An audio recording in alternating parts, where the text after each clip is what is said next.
All right, time now to talk about Josh Simmons, the left tackle from The Ohio State University. Now, the big thing with Simmons, he started his career at San Diego State, was a right tackle out there for the Aztecs, transferred after a year, and goes to Ohio State in the 2023 offseason, started at left tackle the last 2 years. And when you watch him, to me, the superpower there for Josh Simmons, his athleticism, his movement skills. He's extremely fluid, extremely loose. He's got great range. He's outstanding on the move. He looks good in pass protection. And again, on the move in the run game is where he really shines. He could be a weapon out in space for offensive line coaches and run game coordinators because of his ability to latch onto those moving targets and finish. I love his play personality. He's always trying to get defenders on their back. He's got some really impressive highlight blocks. I talked about the pass protection, what he looks like there. The highs are really, really high with Josh Simmons. He's really strong, can take on a bull rush well. He's got solid power, can move people in the run game. I mentioned the position versatility, the fact that he started at right tackle, then moved to left tackle at Ohio State, didn't miss a beat, and got better every single year. That first year at San Diego State, a little bit rough, a lot of penalties, not going to lie, but he got better each and every year. Now, from a negative standpoint, well, why isn't this guy going to go in the top half of round one?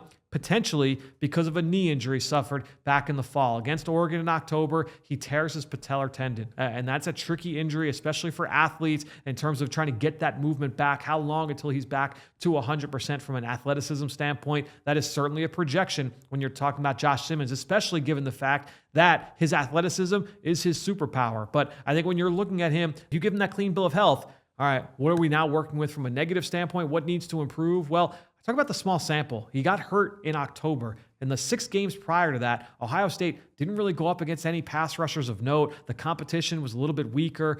So I think when you're looking at overall, what did you see from him this season? His best year wasn't against anybody of note from a talent standpoint along the defensive line. That said, he dominated the competition, which is exactly what you want to see him do, but you're dreaming. You're kind of pushing for what he could be. He was on track to be a top 10 pick before the injury.